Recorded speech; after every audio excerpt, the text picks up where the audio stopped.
The scene opens with Lila sitting at the interrogation table, her hands clasped tightly in her lap. She stares at the table, avoiding eye contact with Detective Hale, who sits across from her. Officer Torres stands nearby, offering occasional words of reassurance, while Dr. Carter observes from behind the two-way mirror. Detective Hale begins the interrogation with straightforward questions, but Lila only responds by shaking her head or writing brief notes on a pad of paper. Her first note reads, "I don't know." Hale grows increasingly frustrated, his tone becoming more aggressive. Officer Torres intervenes, suggesting they take a different approach.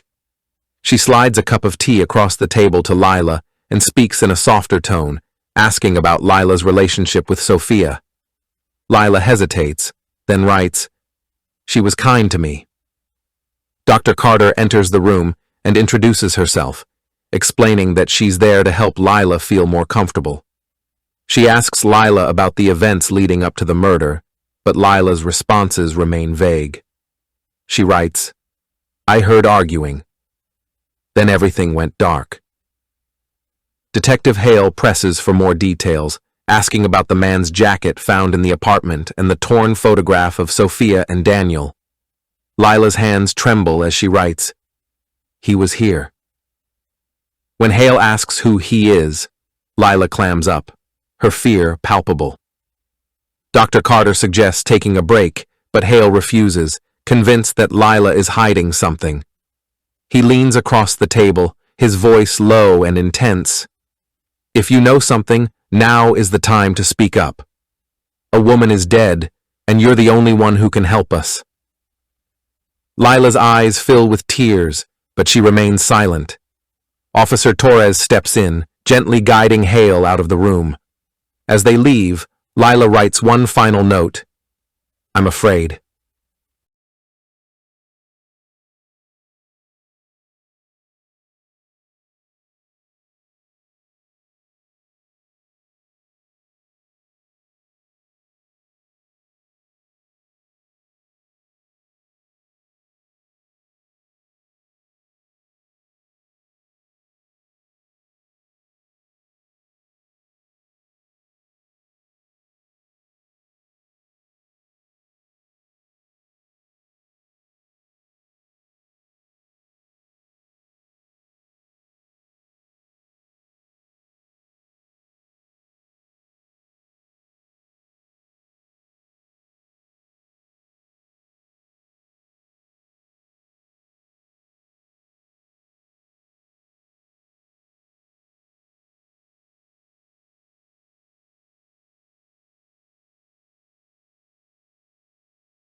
All right, so Wilfred Voynich has just found a book that no one can read. A book filled with strange symbols, unknown plants, and eerie illustrations. But here's where things get even weirder. No one, not a single person, can figure out what it says. Voynich knows he's holding something extraordinary. He's dealt with ancient books before, but this is different. He's convinced that if he can crack the code, he'll uncover a long-lost language, or even a forgotten piece of human history. So, he does what any logical person would do. He reaches out to the world's smartest people. Voynich sends copies of the manuscript to linguists, historians, and cryptographers. Some of them have decoded medieval ciphers, wartime codes, even secret government messages. But when they look at the Voynich manuscript, they all say the same thing. This doesn't make any sense. At first, they think it's written in a lost language, but after months of study, no one can match it to any known script. Not Latin, not Greek, not Arabic, nothing. Then they assume it must be a code, some kind of cipher hiding a secret message. But after years of analysis, even the most advanced techniques fail. And here's where it gets even crazier. The words in the book follow linguistic patterns, meaning it looks like a real language. There are repeated words, sentence structures, and even grammar rules. But when experts try to translate it, it means absolutely nothing. During World War II, the best codebreakers in the world are busy deciphering enemy messages. These are the same people who cracked some of the most complex wartime codes in history. And yet, when they attempt to decode the Voynich manuscript, they hit a wall. One expert even says, "This is harder to crack than anything I've ever seen."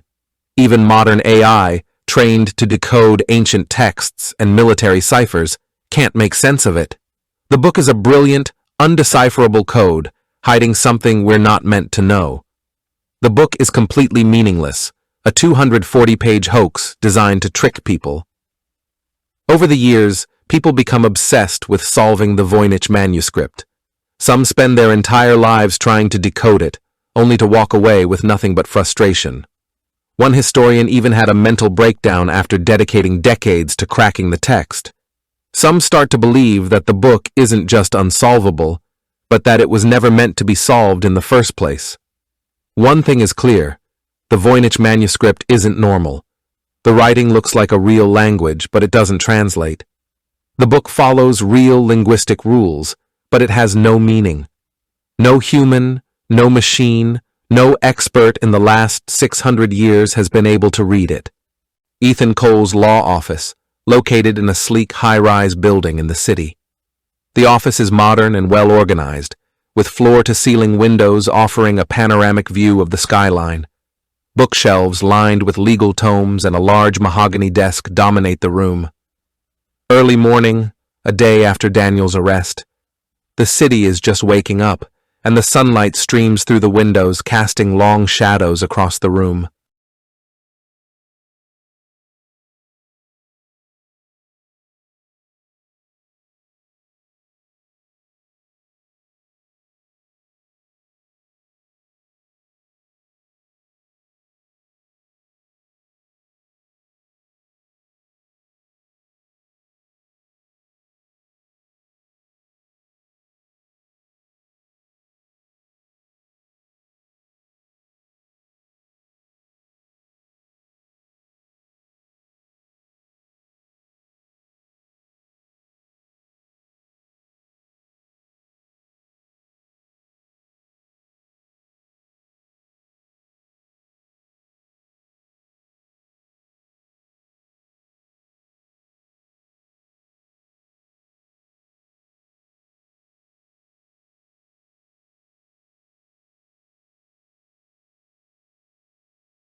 a brilliant but cynical defense attorney in his late 30s.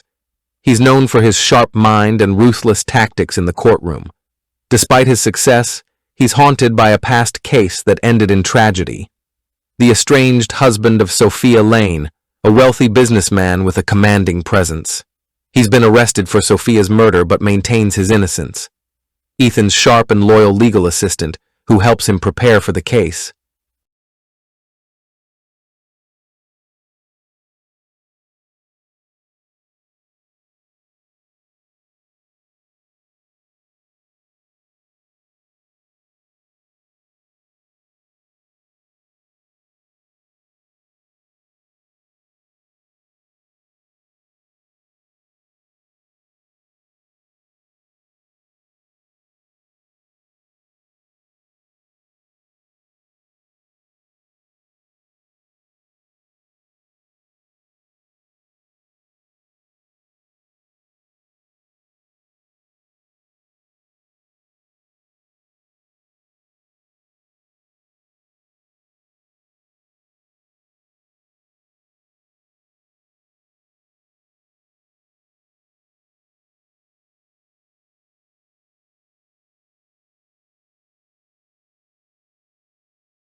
All right, let's take a step back.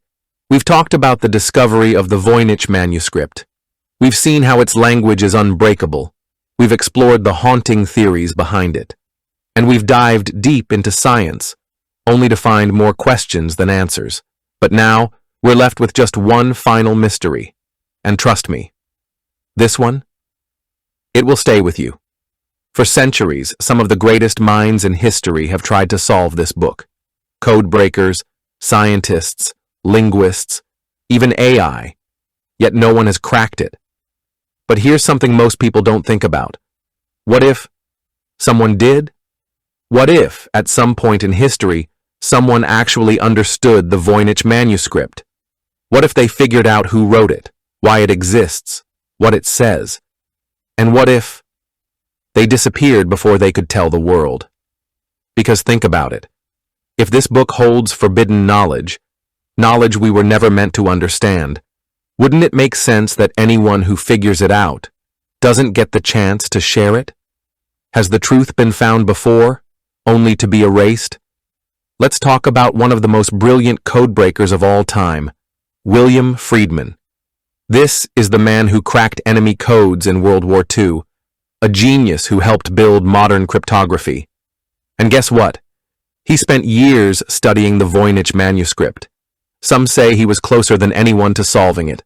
But then, something happened. Before he could publish his final findings, his work stopped. He claimed the book was written in an unknown constructed language, but he never explained what it meant, who wrote it, or why.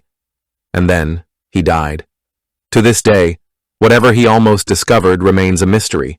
Did he hit a dead end, or did he learn something he was never meant to? Here's another creepy detail.